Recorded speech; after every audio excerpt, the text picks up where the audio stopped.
Welcome back to the Masc4Masc podcast. I'm Thomas. And I'm Javi. Javi, you know what? I'm mad right now. Why are you mad? You don't know why I'm mad? No, I don't, actually. Guys, we got snubbed. At what? We didn't win our Grammy. Yes, the Grammy for Best Duo Podcaster. Yeah, Best Podcast Duo Performance, classical. We didn't win. Yes.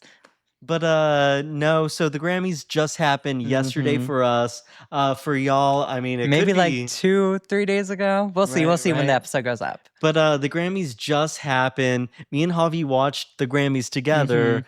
I skipped a couple of performances, but we saw all the important stuff. In my opinion, like some of the most important stuff is like new artists, there's album only of the year, big stuff like that. 4 big awards.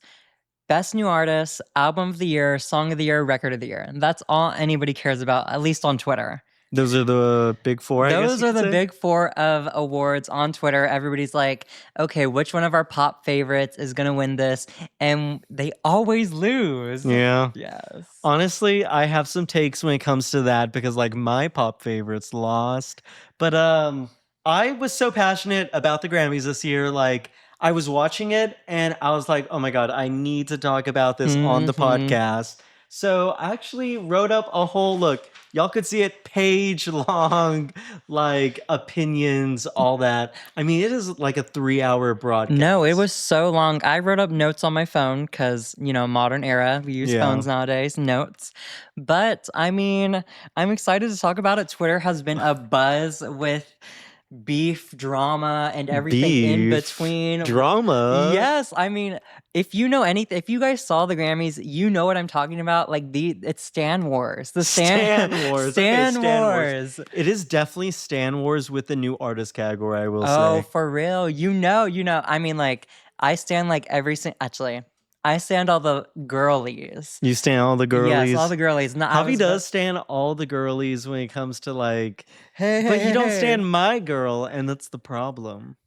You'll have to reveal that to me later on. We'll talk about it later. We'll talk about that when we get to Best New Artist. I mean, it was interesting watching the Grammys, I mean, it was an interesting year for music, as we've said. We've seen some of these artists actually in live in concert, which is amazing to see them perform on television and be like, oh my gosh, we were like, what, maybe like 50 feet away from some of these artists? That's We've crazy. touched some of these artists.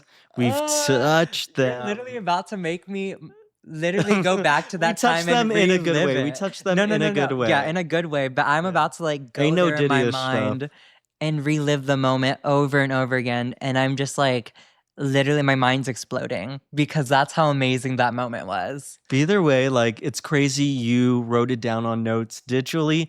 I wrote it down on pen and paper. And guys, holy fuck.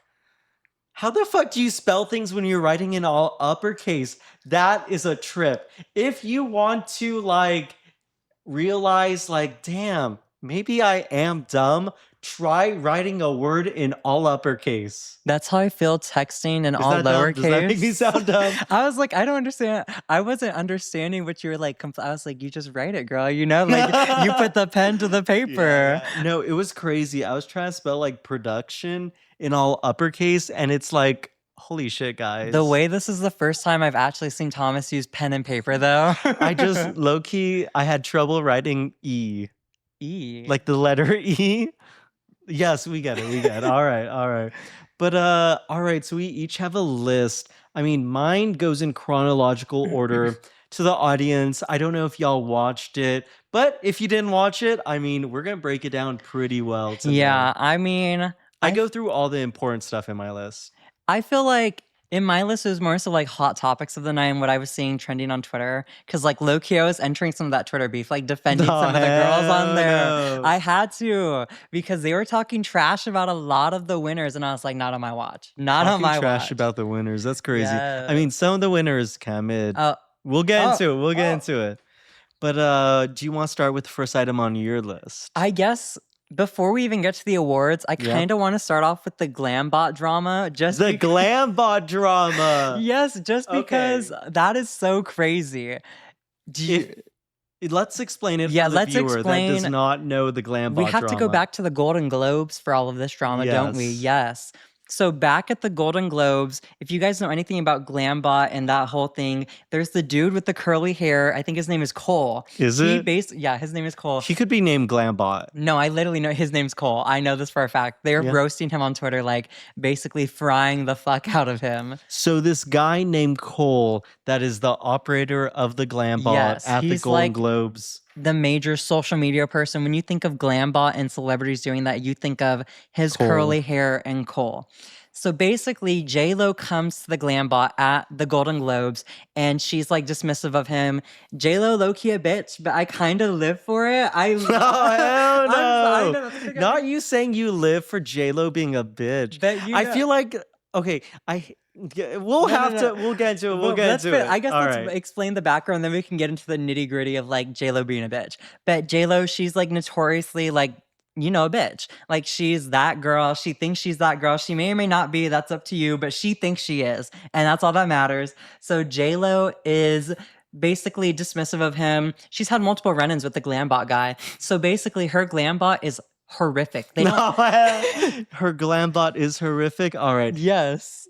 Continue. They don't edit it at all. So you see like her like caked face of makeup. The contour is heard the contour was fucked up. It's fucked up and everything. And J-Lo looks fucking crazy. Yeah. So literally that night on Twitter, everybody's roasting J-Lo. And they're like, I can't believe, they're like, the Glambot dude put this out on purpose because like J-Lo doesn't fuck with him or something. Yeah. And so the next day, you start seeing like the Glambot dude. So Cole is his name. He's the one who was running the Glambot at all these events. You see the next day, like old DMs come up from him being basically like elitist with the Glambot, which is like, what? You know, I did see some of these DMs. So basically, it's not DMs, it's emails. It's emails, DMs. He was DM'd first because they were on Instagram, and then they must have brought up the emails, which is crazy because how do you get those emails? So this lady inquires to him how to have the Glambot at her wedding. She has a high budget. She's knowing what she's doing. And Cole is his name? Yeah, Cole's his name. Cole is very dismissive of her. Cole basically like gives her the runaround and eventually says, okay, it's $300,000. And then later responds with, if you wanted to, you could have just asked how much it costed instead of pretending to be interested. Which is like, Cole, you don't know this woman's budget. You don't know if she can afford the Glambot. And I'm sure she can if she's inquiring about it. I know, but he was like, so they were saying J-Lo was a bitch. He was being a bitch to this lady. And it's like, bruh, it's a fucking robot that goes, zooms in. It's not that serious. Literally not that serious. And everybody is like, you could have just said you only do red carpet events, celebrity events, and like ended the conversation there. But he had to be like, give her the runaround like you were saying. So Cole offended J-Lo. J-Lo fans came back. No, J-Lo's team. That's what everybody thinks. J-Lo's team. Okay, this is conspiracy. Because also J-Lo doesn't have any fans. Oh, they're about to come for us. Like you just got us canceled, and this podcast is literally going to end now, just like Cole's career. Yeah. But before I get to that, basically, everybody thinks it's like J-Lo's PR team must have done that workaround to find those emails and bring them up because Cole is doing like a whole apology tour for that mishap there. And he even has like a sympathy button and he has a whole apology video that he has out. But all that to say is that the Glambot is present at the Grammys. And guess who is absent? Cole? Yes, he was not there. So the Glambot was at the Grammys. But Cole wasn't at the Grammys? No, they literally like effectively, I don't want to say canceled him because I'm pretty sure he'll be at the next like red carpet event. Maybe. But for this event, like the heat was so hot that he was not there because like all that drama with J-Lo and everything. And I saw on Twitter people going, girl, you mess with J-Lo, like you get your karmic justice. And I was like, damn. I just think it's so crazy for the Glambot to be there, but the curly hair dude not to be there. Because it's like, you know, he's like the dude that tells everyone, okay, the camera's sliding in. You know, like... The accent is crazy. Okay, Loki, I don't know how he talks. It's crazy because like whenever you see those videos, he's the main persona for the Glambot experience. He is the Glambot. He might as well be the robot. No, like, and he's like a minor celebrity in of himself. Yeah. So either way, it's crazy that they had the Glambot and not him there. Mhm. That's how you know something is up. The Glambot team, they're like, we can't have y'all. It was the heat was too hot. But moral of the story, don't fuck with J-Lo because she'll come for you. No, there are spirits working in mysterious ways to protect her or something. Like she just has it. That's she crazy. has it. Yeah. But Glambot aside, what is your first point about the Grammys? I mean, I guess even like we can get into the awards and everything, but I kind of wanted to go over. We're both into like, fashion and everything. Yeah. Best and worst dressed of the night. Okay, so I do not know who was worst dressed. Best dressed of the night, though, which is one of my points, actually. We'll say it 3. I guess, no, I'll let you. No, we'll say it 3. Who is my best dressed? 2, 1. Lady Gaga. What? You don't think it's Lady Gaga? No, I liked her performance, like her dress or her outfit for Abracadabra, the archival Alexander McQueen. Archival Alexander McQueen 2009 autumn-winter outfit. Oh my God. Lady Gaga looked like this majestic Venus flytrap eye thing. It was the coolest outfit I saw at the Grammys. Yes. But like that's a performance outfit. Like literally that outfit has changed my like I love women. Like of course I'm a gay man, but I love women's fashion. There's something so inherently just beautiful and like gorgeous about designing fashion for women. And I think that outfit, oh my God, it has changed my brain chemistry. Which outfit? Lady Gaga's? Yes. Lady Gaga's outfit was perfect in every single way. I love the headpiece. I love the top. I love the bottom. I love the shoes. I loved, like, this is going to sound so gay of me, but I loved everything about Lady Gaga's outfit. It was so great. I love how we're like, this sounds so gay. We're literally gay men. It's like, there is a podcast titled The Masc4Masc There is no problem being, but it's just like, I loved what she was doing in the, like with that outfit. But I guess I have to give best dress. To who? So as much as I just love the designer, like, so Bad Bunny wore Schiaparelli. Schiaparelli, he was in my best dressed men's. Yes, and I just love, like, Bad Bunny's just always doing something interesting with his look and the outfits that he chooses to wear. And I think his name, the designer or head creative director for Schiaparelli is Daniel Rosenberg or something like that. Oh my God, I literally love his designs and like his mind. I love Bad Bunny's outfit from Schiaparelli just because like the cinched waist, the back that was like corseted together. I love the femininity within it. And it's like, I just think there's something so inherently beautiful about embracing both aspects of like the human person, like the human being, like the feminine and the masculine, and making it something so beautiful. Because I believe within fashion, it's like you get to exemplify all these gorgeous attributes of the human person. And I feel like within fashion itself, and these two are great examples, you see that so profoundly. It's just like, I like, honestly, it's like, oh my gosh, I want to start designing clothes for women now because I literally love women. I love them. I love Schiaparelli, but I love Schiaparelli, but when it comes to design for women, I would be more like, Alexander McQueen type, Rick Owens type. Oh, I just like Javi hates Rick Owens. No, I don't hate Rick Owens. I love I love how much they love the feminine figure and the feminine.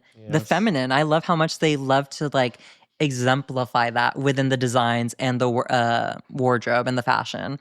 But like Rick Owens is definitely very like, I'm not too much into like the industrial look. So we kind of both agreed on the best dress because Bad Bunny was my best dressed man.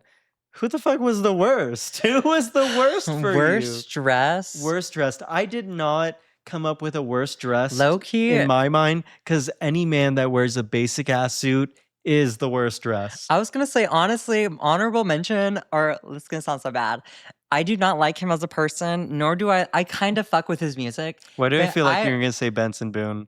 No, I was going to say Somber. Somber! Oh! I liked his performance outfit. I liked the mirrored like jacket and like pants. I thought that was so... I liked how cool it was.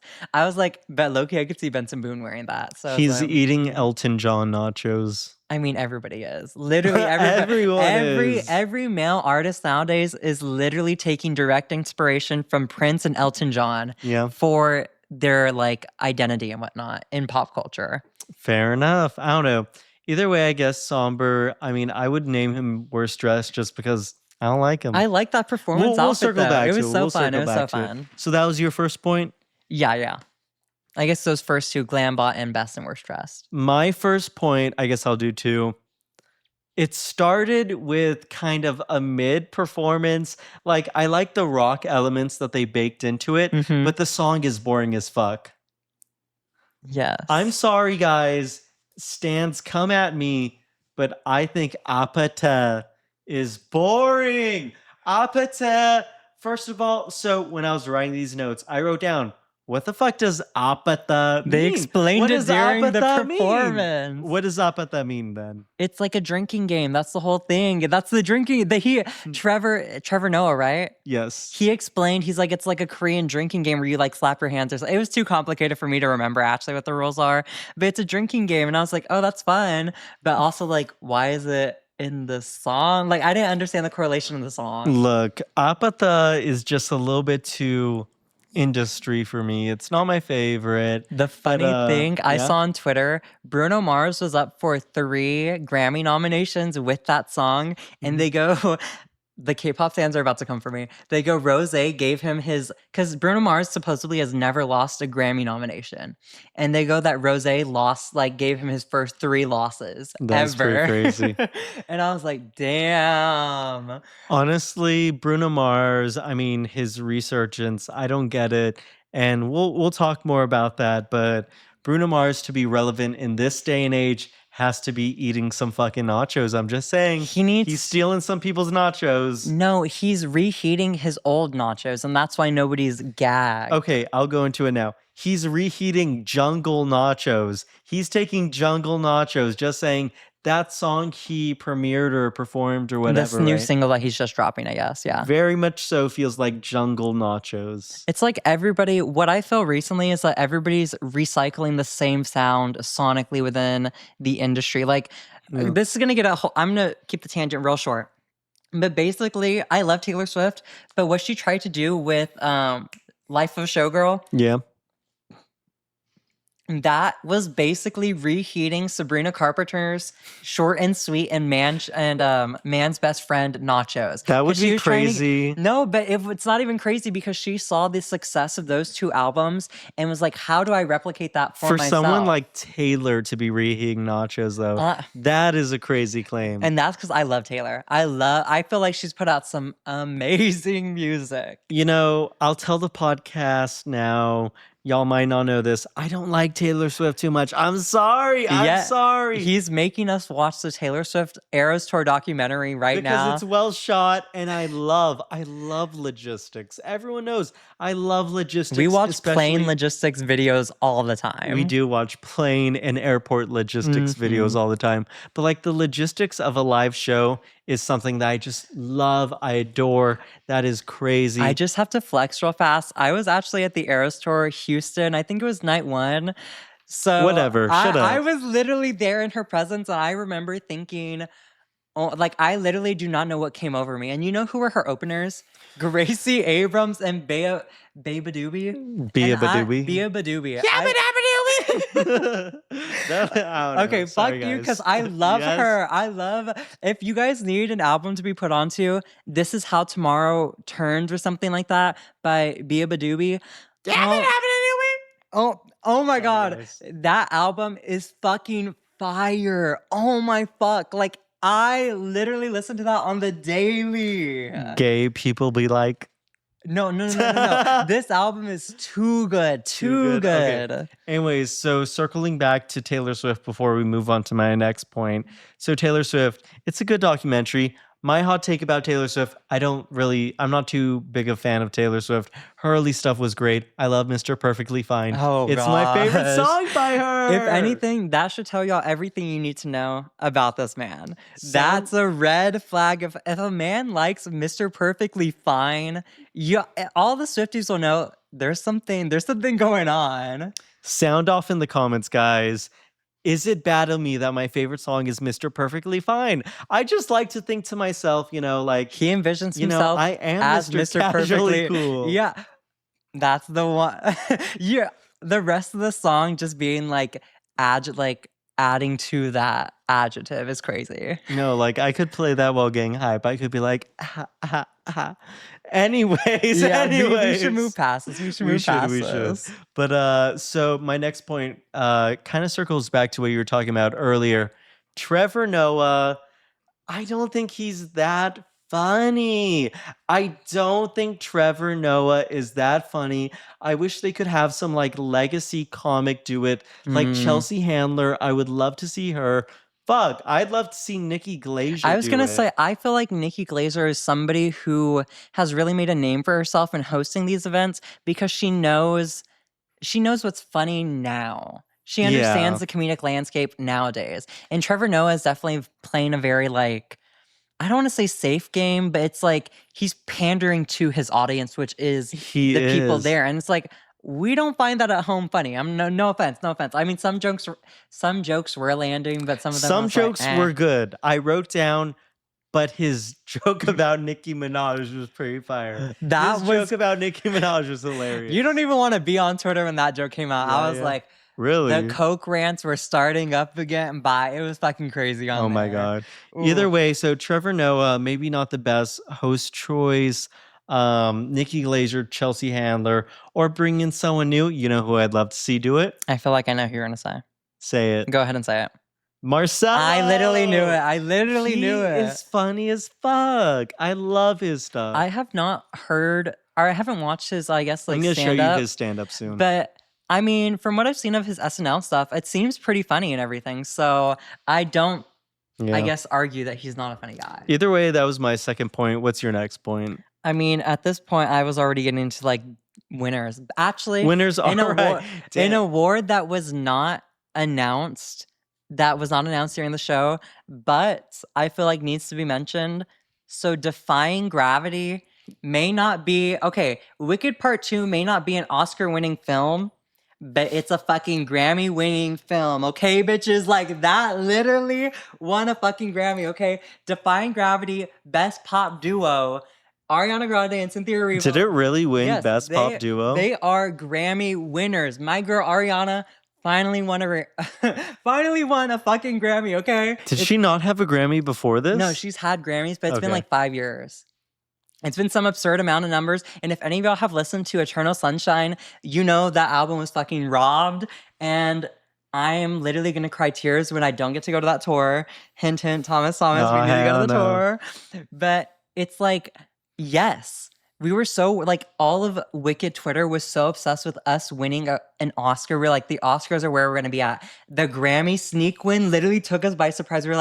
We were so caught up in the Oscars that the Grammys were oh my gosh, here's your win. Yeah. But yes, I just had to put that in there because not enough people are talking about it. Nobody's talking about it. Fair enough. Either way, so that's a point of yours? Yes. For my next point, it's kind of like a quote that I thought I would say on the podcast. Jamie Foxx with a big hat is coming for Pharrell nachos. Yeah, I was thinking the same thing when I saw it. I was literally going to tell you that when I saw it, but I was I felt like you knew that instantly. But what's with the big hats? What are they putting in there? It just felt like he was coming for his nachos. I don't know. But my next point, and this is about a performance, the second performance of the night, the performance that we got to see at ACL. Who? Sabrina Slade on the mic and the production. Oh my God. Sabrina's production was so great. To touch more about Sabrina's production, she probably put on the best show of the night. Sabrina put on the best show of the Grammys. I don't know. It's just like, why did they quadruple her budget, you know? Well, because she's fucking hot right now. Yeah. Like, she's the girl. I don't even want to argue with anybody. Sabrina literally is that the pop girl. princess. No, she's the pop princess right now. If you guys want to argue with me, like, I don't even want to do it because okay, first, I don't know what the streams are. I'm going to be so real. But I know for a fact that the numbers are not lying. Like, she is literally that girl. The album is fucking amazing. Man's Best Friend. I listen to that all the time. But I'm just going to say they played at her fucking face at the Grammys too, though. Inviting her, giving her the biggest fucking budget for that show. And if you've seen the Grammys, you know, I'm just going to spoil right here, right now. She didn't win a fucking single one. She didn't win a single one. But you know what? It's okay because she's about to pop off with some hopefully new music. Maybe does she have a tour coming up? I hope so. Because we're literally going. We're literally going to go. So this is a very hot take. The past 2 years, me and Javi have attended this thing called ACL. And in the past 2 years, Sabrina Carpenter has had the best performance of ACL in the past 2 years. For real, hot ass take. Javi, what do you think of this? That's not a hot ass take because what made that performance so special is she literally looked me in the eye. I'm going to look y'all in the eye right now. And she's passing by me. I have my hand out and I go, I love you, Sabrina. And she looks at me. I swear to fucking God. Yeah. She looks at me and goes, I love you too. That's when I knew she was a real fucking bitch. Like, she literally, oh my God. I love her. I literally love her. She is gorgeous in person. She, like, Sabrina Carpenter in person and her set in person.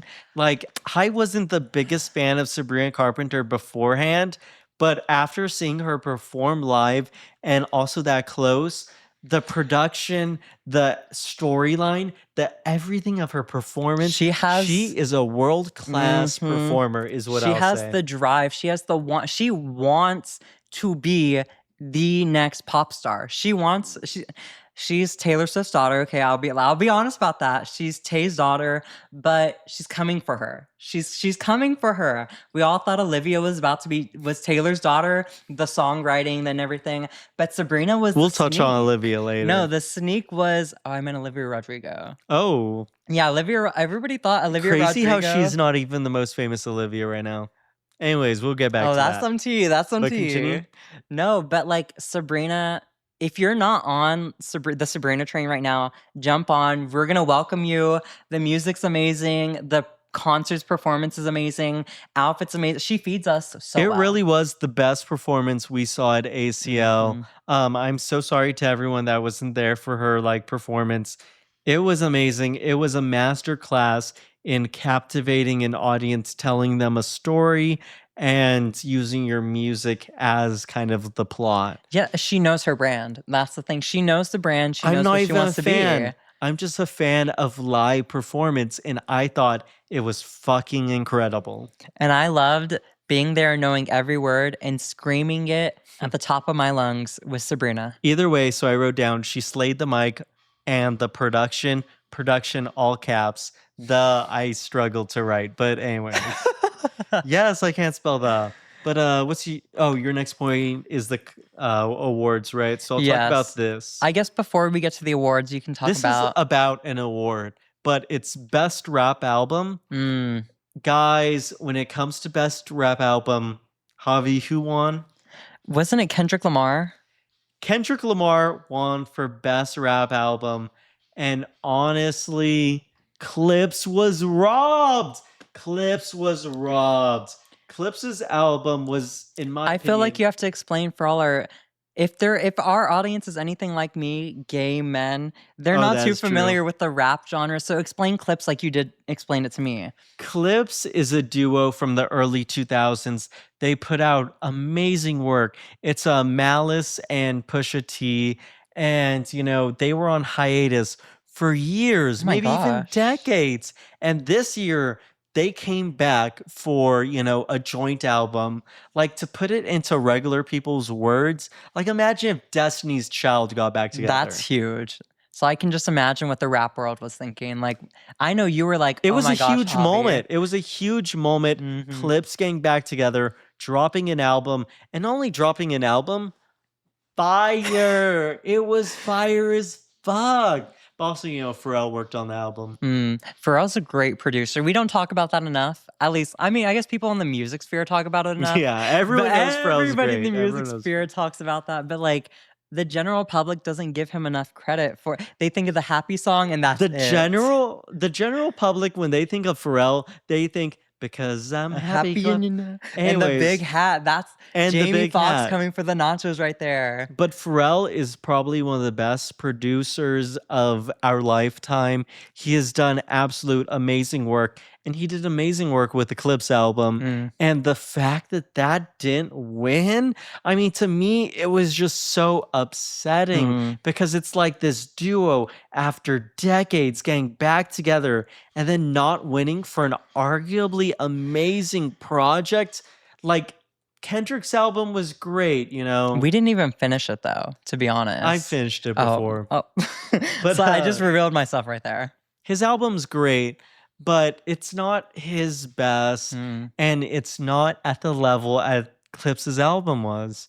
But either way, so that was, I wrote down Clips robbed. And my next point, I guess actually before, since we're still on the point, because these awards were not, or this award was announced, but on the point of awards that weren't announced that night or the night of the Grammys, was Best Rock Album was won by Turnstile for Never Enough. I thank Thomas for putting me on that album.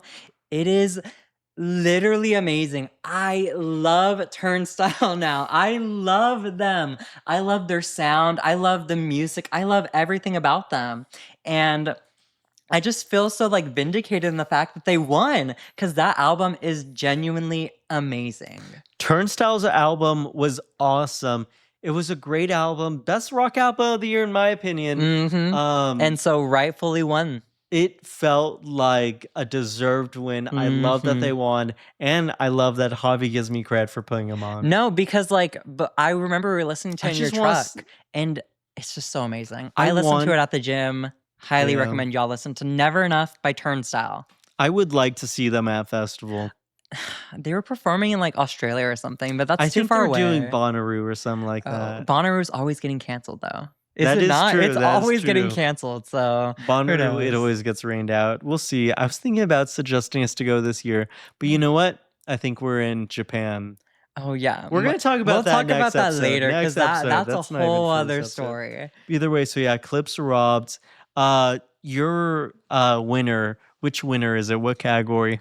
I guess one of the major categories that I felt we have to talk about is I'm going to bring up the Best New Artist category. That's my first. Okay, yeah. I guess I'll let you give your take and then I'll talk about the winner and my feelings on that. And you can talk about, I guess maybe we'll just say who won. No. So, no? We'll start off the Best Artist category by talking about the performance, the nominees, the medley of, what is it called, artist. So to begin the Best Artist category, before they announced the winner, they had all the artists perform. And first of all, Best Performance for Best Artist category. You know who has it. Girl, I know who has it. Say your best performance. My best performance, who would I say? Honestly, Lola Young. Lola Young. Okay, she literally converted. Lola Young. She converted me. She literally with the piano version of Messy or whatever the fuck the song was. Messy literally converted me. I saw the vision for the song in that moment. I will say she did a great job. I am not a Lola Young fan. I've never claimed to be a Lola Young fan. But she did an amazing job with her performance. Yes. Honestly, I wish Messy, the song, was more like how she performed at the Grammys. My best performance goes to the obvious winner, Addison Rae. That's a Britney daughter right there. And that's a Britney daughter right there, girl. I love Addison Rae. I don't know. She's the people's princess. Yes. If you're on Twitter at all, you know immediately that Twitter there is saying, Addison, if you're Britney's daughter, girl, turn the mic off. Turn the mic off and do the choreography. And I found that hilarious. Well, everybody comes for her singing. Yeah. But Addison Rae had the best new artist performance. Shout out Maria's though. I love the Marias. They did a great job with it too. They were like second place for me. Who was last place for you?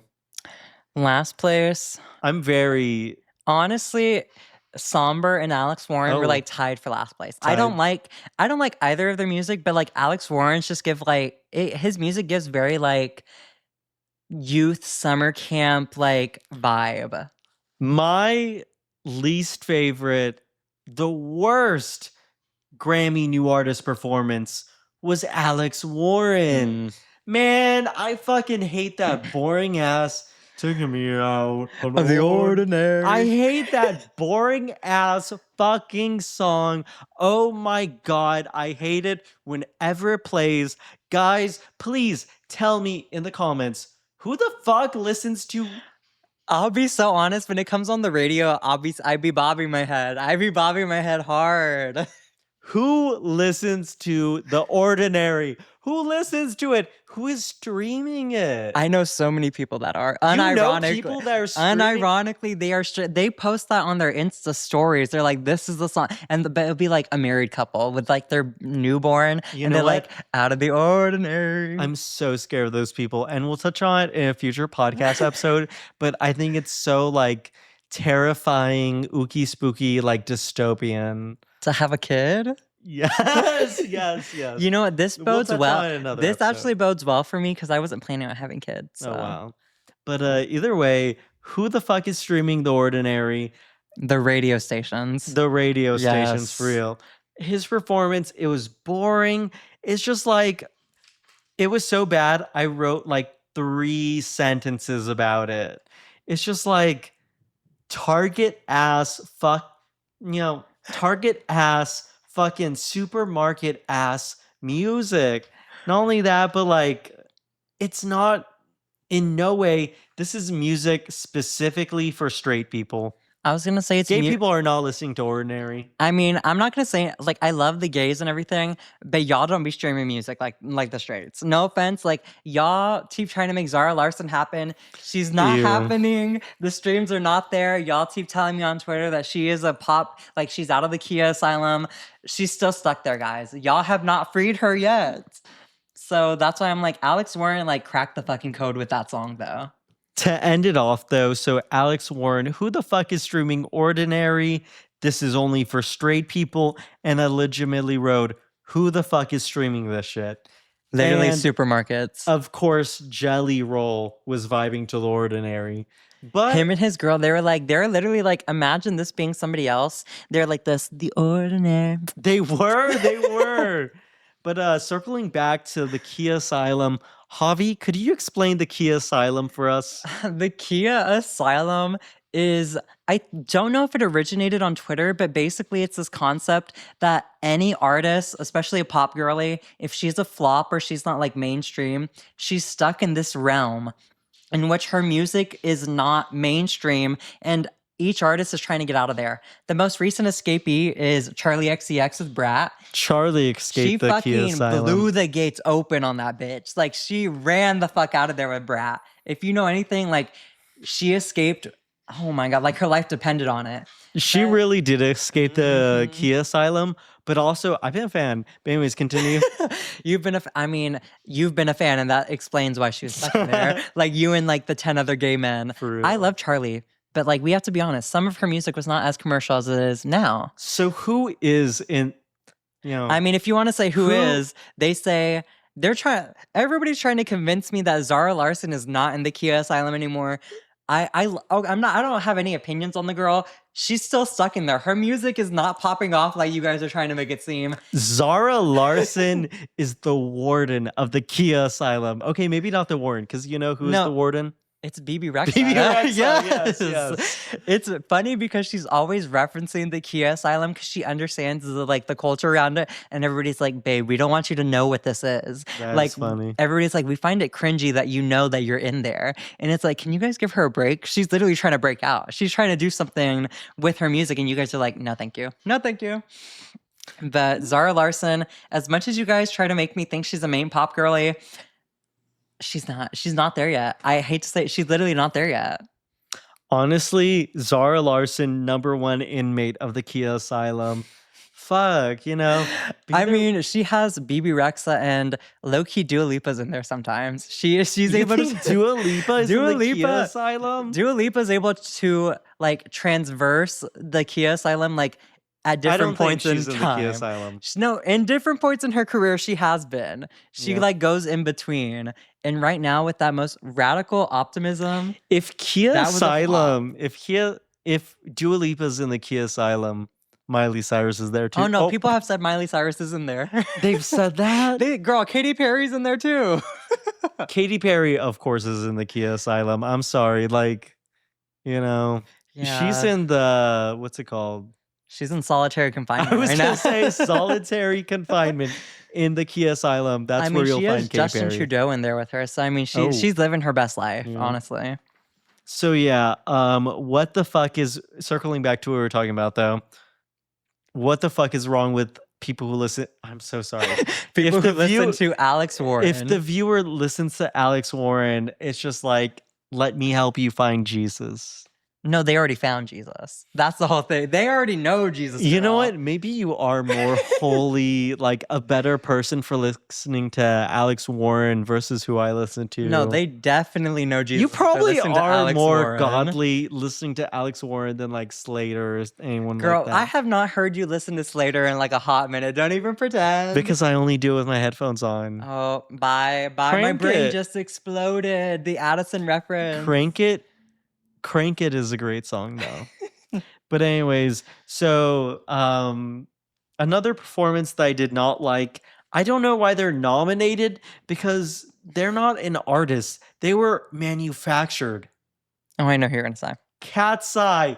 Cat's Eye's song Gnarly is just that. Gnarly because it's so fucking weird. Sorry, the stands are gonna come for us. You don't understand. I don't like the the K-pop stands on Twitter are gonna be like, delete ugly hoe. They love that comment. No. They stay posting that under. If you come for any of their faves, they stay saying that, and I'm like, I kind of fuck with that saying. Like, I'm gonna start saying that to people whenever they like diss me in public or something, or I don't like someone to be like, delete ugly hoe. It's so it's so spicy. Either way, Addison Slade. Cat's Eye is a flop in my opinion. That song, it's just so there's no substance there's the problem.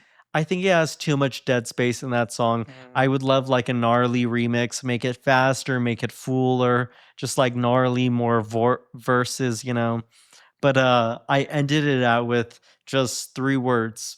I hate Somber. I'm sorry. Somber just does not do it for me. Like, he's a twink and I've seen plenty. That literally fried my fucking like, I literally am malfunctioning right now. What do you mean you've seen many? Anyways, I just did not like Somber too much. I've never liked Somber too much. I mean, after the whole TikTok drama and everything where he was calling like a 25-year-old old fuck. I kind of didn't fuck with him because it's like, we're not that old. Like, we're not You're that old. I'm 23. I don't know 22, how many times I'm gonna have to repeat my age. I'm 23, guys. I'm not that old. 20s. Anybody in their 20s At least is not old. Look good for 23. Like, I see some people and it's like, holy fucking chop. I'll say it. Wow. Anyways, so that rounds out my opinion on the performances. Best new artist, I guess. Who the fuck won though? Oh, okay. She is Mother. She is the moment. She is her. Olivia Dean won Best New Artist, and it is deserved. The Art of Loving is the best album. Okay, I'm exaggerating a little bit. Is an amazing album. I listen to the album literally daily. It is so, oh my God. It just does something to me that I can't not sing along and just enjoy it. I love how much you love Olivia Dean because honestly, like arguably, her music is great. I love her music. It's well produced. It's well put together. The lyrics are awesome. Mm-hmm. The ensemble as a whole. Like, she knows what she wants to give the people. Yeah, she makes amazing music. I like when an artist understands the image they have for themselves and they want to give that to us fully. Like, a lot of people were low-key roasting her on Twitter and like hating because they're like, how did Olivia Dean win over Addison? And it's like, No offense, like I loved Addison's album, but I find I love myself going Addison. back to Olivia Dean's music because there's just something I like the portrayal of love and everything that she put into it. Like she's just so genuine with it. And she doesn't have to be like super depressed or like super existential with the music that she puts out. No offense to Billie Eilish and everybody, but like she just knows she's putting out like a feel good album about romance and being a romantic in the modern era. And I love that. That's literally me. Olivia Dean's, best new artist was deserved. However, still, the Marias were robbed. The Marias were robbed. I'm sorry. I love the Marias. I would have loved it if they won. I would have loved it if they won. I mean, I think the Marias are good for like if you just like are chilling. Like, we've seen them twice at this point. I'm gonna be honest. We've seen them twice, and I think seeing them once was enough for me. Oh, whatever. No, I just mean in the sense that like performance-wise, it wasn't really. When I see an artist live, I want them to do.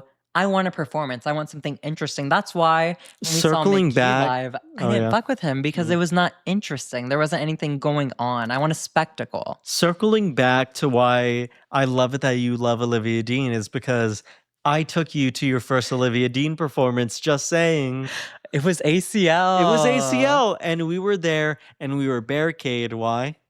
We were barricaded for Sabrina Carpenter, but then we obviously had to wait all day. Share so Olivia the full story was one of her opener or one of the first artists to go on. And I remember not knowing any of her music, but then just being able to like dance to it. And I was like, I really like this sound and who's like just what she's putting on for us.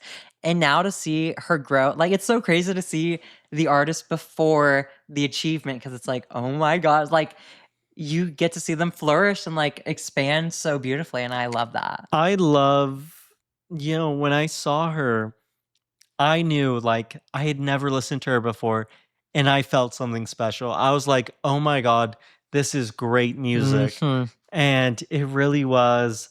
I feel so bad to anyone who missed that performance at ACL because seriously, like I heard her music and it's like, no, there is something here. There is something that like, the later artists, I talked with Javi about this after. Olivia Dean was the second person to go on that day. Mm-hmm. After her was Marina. Yeah. After Olivia Dean was Marina and Doechii. And honestly, it should have been Olivia Dean, like before Sabrina. Olivia Dean there's just a stardom to her that's inherent. And I love that. Honestly, I love seeing like Chapel won the award last year, deservedly so. She's a star, and Olivia Dean is on that trajectory. Thomas was even amazed that she was selling out arenas this time around. It is pretty crazy that Olivia Dean is selling out arenas. Mm-hmm. It's just like, okay, only some artists can do arenas, right? And for someone with one album to be able to sell out arenas. She has 2 albums. I'm sorry. I don't know the other one. The other album's really good, but this album, The Art of Loving, I definitely like a lot more. Yeah.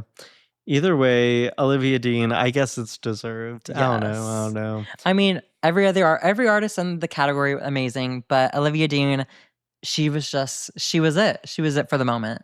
Yeah. But after all that, though, I actually only have like 1 point left, technically 2. What's your next point, though? I guess we have to get to. So Song of the Year went, because there are only 2 more categories left, and it's Record of the Year, Song of the Year, Album of the Year. They're a big 4. Yeah. The big 4 are Best New Artist, Record, Song, and Album of the Year. So Record of the Year, if you want to touch on that real briefly, you know who won? Record of the Year went to? Luther for Kendrick Lamar and SZA. That song, the radios play the fuck out of it. I mean, I don't know anybody who listens to it on the regular. I mean, if you listen to it on the regular, like, good for you. It's not my jam. It's been played to death, but I can understand why it won, My only problem with the song Luther winning is that, yes, it's radio friendly. Yes, it's, NBA stadium friendly. It's like football stadium friendly. It's, like fine to play at big events and commercials. Mm-hmm. Who the fuck's streaming it? Who is listening to that? It's on Spotify playlists. That's it. I know a lot of like people on Twitter will be like, if a song's going off, they're like, oh, they paid for playlisting. They're like, it's payola, girl. It's payola. I just could not personally, I can't listen to that song while driving. It's not something that I would play. I mean, it won Record of the Year. I think maybe Bad Bunny could have had that. I think maybe was Clips nominated?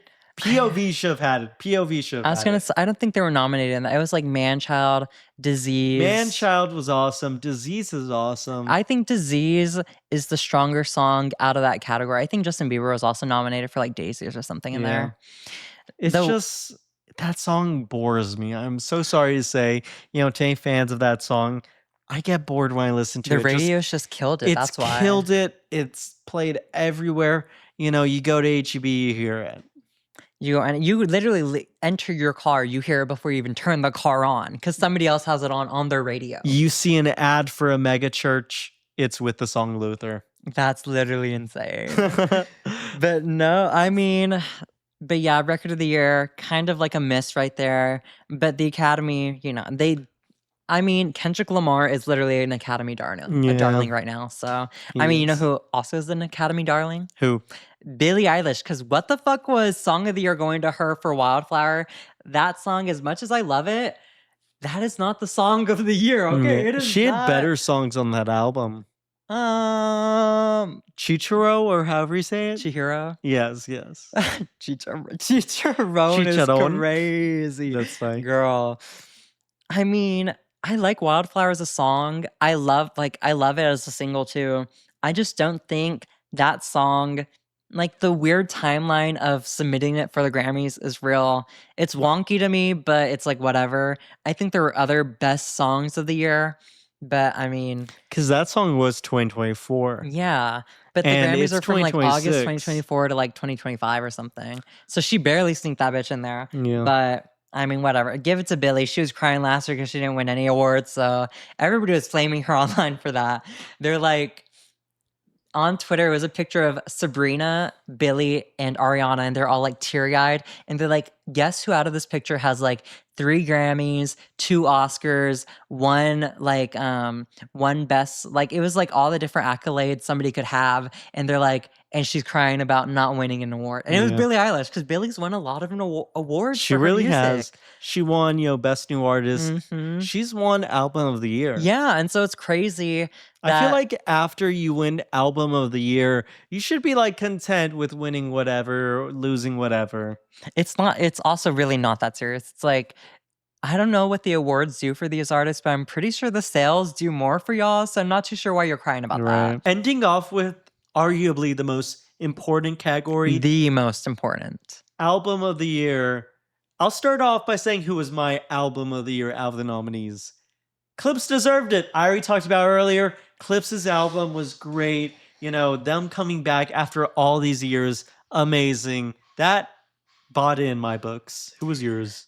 I mean, from the nominees, I honestly don't remember them, but I guess if I had to choose, like, I guess I went back to Lady Gaga's album. I don't know if Sabrina was nominated for this, but like, I think Sabrina was nominated. I really don't know though. If her songs were nominated, she was probably nominated. Maybe, but I guess like it's either if Sabrina's nominated, then Sabrina, but if she wasn't, then it was Lady Gaga.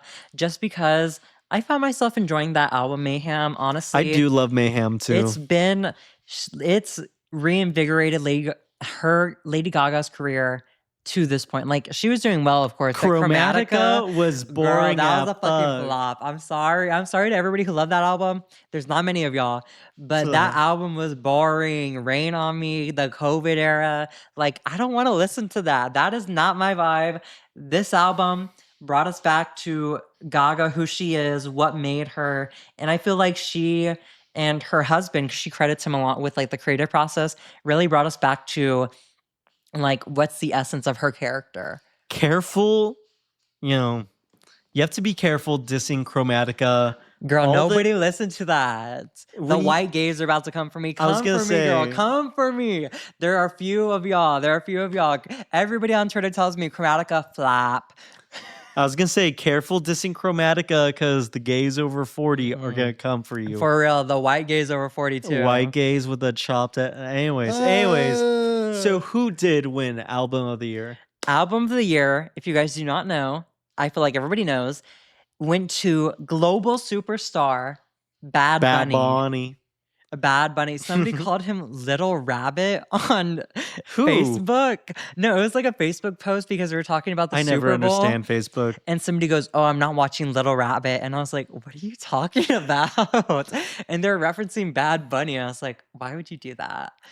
I mean, Bad Bunny has had a great career. An amazing career. Bad Bunny has great music, great songs on that album too. I am very, very, very excited for Bad Bunny's Super Bowl. So excited. That happens this Sunday. So I'll be tuning in, and we're going to talk about it here too. But so stay tuned, and maybe we'll give y'all some game updates, who won, how to interpret that. Yeah. Game updates? People are going to come here for the football updates? You never, maybe, you never know. All right. Either way, so like Bad Bunny, I mean, though it is deserved, I just would have loved to see clips. Get it? Just for the fan in me.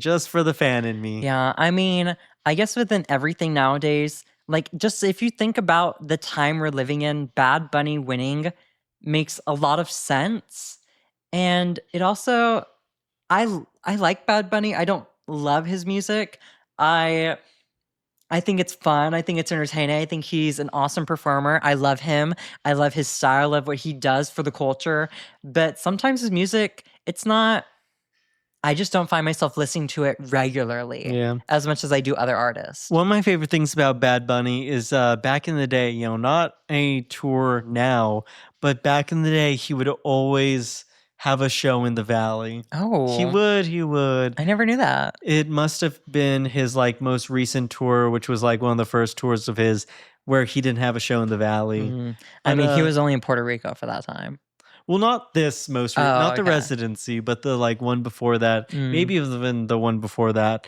But he used to do shows in the Valley, and love anyone that supports the Valley. Yeah, I just have to say, Harry Styles presenting that award. Everybody who hated on Harry's most recent single, Aperture, I want all of y'all, if you bought tickets for Harry in Madison Square Garden, New York, specifically Harry Ween, I want you to give me those tickets now because you guys do not deserve them, and I will happily take your place there because we'll talk more about that next single. episode. We'll talk more about we that. will talk about that next episode. But I just want to put that out there. If y'all were not fucking with that single, send them my way. You don't deserve the ticket. Yeah, send them here. I will thoroughly enjoy his performance. Either way, so we basically, told you about the Grammys.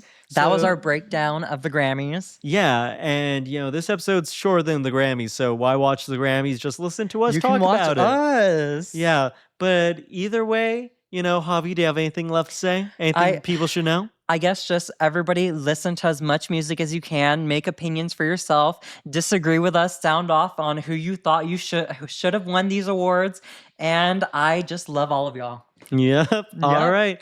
But if you're listening on audio, we have video episodes on YouTube.